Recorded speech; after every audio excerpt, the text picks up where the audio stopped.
Næstur tekur til máls Pétur H. Blöndal, þingmaður Sjálfstæðisflokksins.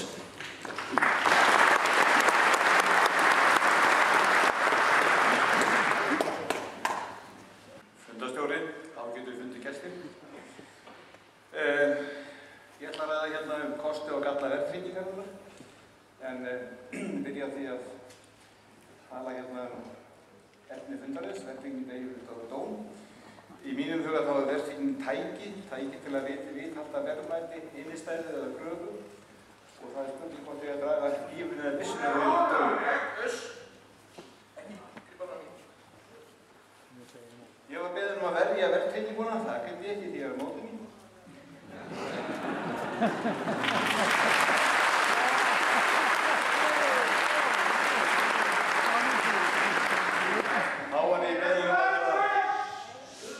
Þá var ég beðinn að tala að vera talsmaður sparifjáreigenda. Það finnst mér ljúft, en ég er óneitanlega dálítið einmana. Það er ekki margir að geta hagsmuna sparifjáreigenda. Við erum reynd, og af hverju er mótið verðtryggingu, ef við erum verðtryggða mynd, þá erum við tvær myndir. Það er reynir við íslensk króna og svo erum við AFKR sem er mjög undarleg mynd og er við miklum takmörkunum. Það má ekki lána lengur til 5 ára, ekki skemmri tíma 5 ára og það má ekki veita innám lengri tíma en 3 ára. Og af hverju það? Það gæti nefnilega hlaupið verðbólga í verðtryggðu myndina. Og þá myndast óðaverðbólga. Og það er komið fyrir sums staðar. Þess vegna er ég á móti verðtryggingu. Nú, af hverju er verðtrygging? Ég ætla að fara hérna örstuttu við sögu. Frá 1950 til 80 voru raunvextir á innistæðum og skuldum neikvæðir. Og það voru gífurlegir fjármunir fluttir frá sparifjáreigendum til skuldara. Þeir gætu mest sem fengu mestu lánin og lán var lán í skilningum hamingja. Sparnaður oft launamanna hann brann upp. Það er margar sorglega sögur af því. Það er gamla fólki það er vist allt sig. Lífeyrissjóðir handónýtir, innlendisbannað hrundi og það eina sem hann hafði til ráða til þess að byggja upp traust aftur var verðtrygging. Viðhalda verðgildi innistæðuna og krafna. Þetta var náttúrulega neyðarólaði.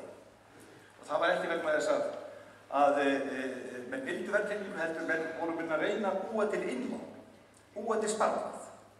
Hann hefur alltaf skort í þessu landi. Sparnaður þýðir að fresta neyslu. Eyðsla er fjárfesting þýðir að flýta neyslu. Eyðsla og sparnaður er að standast á annars þá verðbólgu, jafnvel óðaverðbólgu, eða verðhjöðnun ef að ómikil sparnaður er, eins og við þekkjum í Japan. Uppspretta lánsfjár er sparnaður, það verður ekkert lána út nema einhvers þessi sparnað. Þetta gleymist.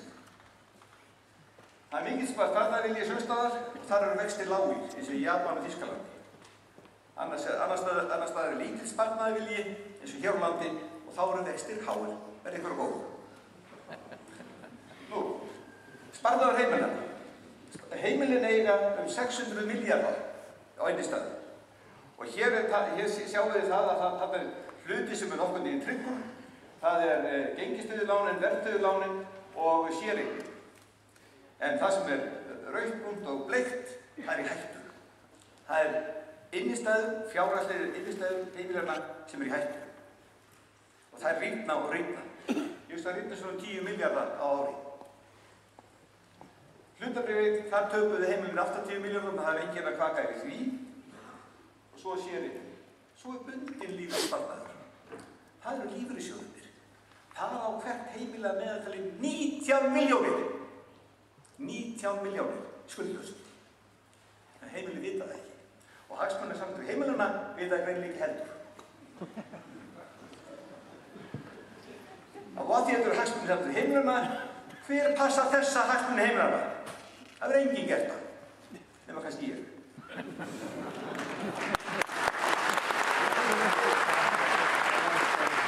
Ég hef frumvarpinu og það átt að dreifa í dag frumvarpum að sjóðsfélagi fengju að kjósa stjórn í lífeyrissjóðuna og að lífeyrissjóðunum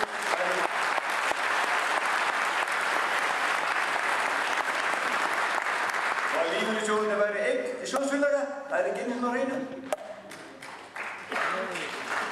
Flæðisbarnaðar. Ægir, nú fór ég á það. Sjó, hætti bakka máli. Já, Heimilin eru fjármagnseigendurnir. Þið eru fjármagnseigendurnir. Hvert einast ykkar nema litlu börnunum að fremst. Þau eru sennilega ekki, jú, það getur eigið sparibók. Þá eru líka fjármagnseigendur. Heimilin skaffa nefnilega sparnaðinn. Hann fyrir til lífeyrissjóðanna, hann fyrir innláni bankana og svo út til atvinnulífsins, sveitarfélag og ríki. Fyrirtæki spara ekki. Sveitarfélagið spara ekki heldur, þau eru ekki innistæður. Og ríkið síst af öllu. Það eru heimilin sem spara og standa undir þessu öllu saman. En með skyldusparnaði gegnum lífeyrissjóðanna. Nú, sá sem sparar, hann vil helst geta keypt aftur tilbaka það sem hann laði inn. Hann frestar nefnilega neyslu. Í 1% verðbólgu, þá er eftir 10 ár, þá er einungis 90% eftir. Í 8% verðbólgu, þá eru tæplega helmingurinn eftir. Þetta þurfum að huga þeir sem alltaf spara. Já, en vextir, vissulega koma vextir. Þeir eiga oft verðbólgun, ekki alltaf. En svo koma skattar á vextina, sem oft rústa því að þannig verður tap. Ég er í standandi vandræði þegar fólk spyr mig hvort að ég spara. Ég get ekki sagt já. Enni lítil þarf fyrir lánsfé til þessum ekki erlendum krónur, fjárfestingin er í lágmarki, atverð að tarfast fólk við trúnd og fátækt krefur sig. Við verðum að snúa þessu við, en þá vantar lánsfé, þá vantar sparifé. Við verðum að örva innlenda sparnað. Hvernig hugsa sá sem spara? Hann er að fresta neyslu. Svo sér hann verðbólguskot upp á 20% og allt bara 50 farinn að sparnaðan. Hafið þið hugsað þetta? Nei, örugglega. En hann er óvitlaus. Hann vill fá verðtrygging. Eða þá hann hættir að spara. En það er alltaf alveg. Öryggisskiptuna meira máli heldur en verksvall. Vandi heimilar, hann er þríþættur. Mjög margir hafa tapað tekjum. Það er forsendubrestur. Atvinnuleysi, minni yfirvinna og færri vinnur. Ég man eftir því 2007 að vinir bandana minna, þeir voru ekki einni vinnu því ég spurði hvað þetta gera. Þetta er að spyrja í hvað mörgum vinnverk, en voru í 2 eða 3 vinnundum. Launina var lækkað og raunverð íbúða hefur lækkað. Ég kemur það eftir. Og leigumarkaður er mjög þannig, það gleyma allir leigjendur. Það er 25% heimila. Skipting heimila, 25% heimili leigja, það er enginn að tala þeirra vanda. Ekki hagsmunarsamtök heimila það? Nei, ég var aldrei að tala það. 21% búi í skuldlausreik. Skulda ekki vegna íbúða. Og svo eru 54% heimila rúmlega helmingur sem skuldar yfirleitt vegna íbúða.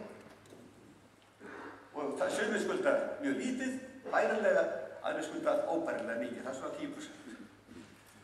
Þetta er mjög athyglisverð mynd. Þeir sem að keyptu hérna fyrir þennan tíma, þeir eru ennþá í gróða. Íbúðin hefur hækkað meira heldur á lánin fram til 2004. Svo hækkaði og ég er aðalega fólki alltaf kaupið og ekki kaupa. Þannig keyptu samt og svo fjallverð. Það er núna bíllítið að hækka. Þessi mynd að ég hafi í huga. Og hvaða fólk er í vanda? Það er þessi 13.000 sem keyptu sína fyrstu íbúð á þessu tímabili. Það eru 13.000 heimili sem skuldar mikið meira heldur en eiga. Það er vandinn. Að þess að greina vandann. Við þurfum ekki að fella lán á manni sem tók lán fyrir 20 árum og er í gróða, eða hvað? Svo tók ég nokkra vestu bólunar erlendis, eða þið sjáu þarna Írland, að þá hefur íbúðaverð lækkað helming. Og sá sem tók lán þar, það er engin verðtrygging. Sá sem tók lán þar með, segjum, 80-70%, 80-30% eigið í evrum, tók lán og íbúðaverðið fallið 50%, eigið fyrir farið og nú skuldar hann 20%. Hann er gjörsamlega gjaldþrota. Ég veit ekki hvernig ég leysa það. Þetta er alveg, og þetta er mikið verra dæmi en þetta. Þetta er svo verðbólgan, þetta horfir sparifræðingarna á, og hann sér að öðru hverju komið svona feilur sem að rústa sparnaðanum hans. Hún gefur okkur að sé ekki ætlunin að stela á sparifræðingar. Hún gefur okkur að verðbólgan verða 18% eins og var þarna eftir hrun. Þá þurftu útlánsvextir að vera svona lágmarki 20%, ekki sagt. Það þýðir það að maður sem skuldar 30 milljónir, hann þurfti að borga 6 milljónir á ári bara í vexti. Hálfa milljón á mánuði. Þetta eru kostið verðtryggingar. Því að heimilinu hefur massavís orðið gjaldþrota eða menn hefðu þurft að láta spariféðarnar blæða. Verðtryggingin, þar hækkaði nefnilega afborgunin, sem var kannski 200.000, hún hækkaði bara 18% í 236.000, ekki hálfa milljón. Og fólk þetta var viðráðanlegt. En svona forsendurbreytingin gæti maður. En lánið sjálft hækkaði, það er náttúrulega mjög slæmt. Galli verðtrygginguna, það vitið þið. Ég ætla ekki að fara nánar út í það. Ég á ekki að þurfa þess. Það er salum. Fjármagnseigandi, það er nokkur eineltisorð. Fjármagnseigandi, þessi andskundar bróðabúnar. Og áður að kalla eitthvað hérna fram í það. Eineltisorð, að sjálfsögðu. Halda áfram, haldu, já, ég hlusta. Ég hlusta. Akkurat. Nú, fjórflokkurinn er líka að tala stjórnmálastéttin, glæpalíf. Þetta þarf ég að hlusta á. Fólk getur hægt. Það sem að fólk getur gert, það getur hægt að vera spariféðar. Það getur hægt að spara og þá er ekki til að lána. Þá fær unga fólki ekki lán til að kaupa íbúðir. Þá fær fyrirtæki ekki lán til að fjárfesta og skapa atvinnu. Fólk getur hægt líka að fara í pólitík og það sjáum við prófkjörum. Það er mjög gott fyrir mig að fólk fer ekki í prófkjör. Þá er ég öðrum sætið.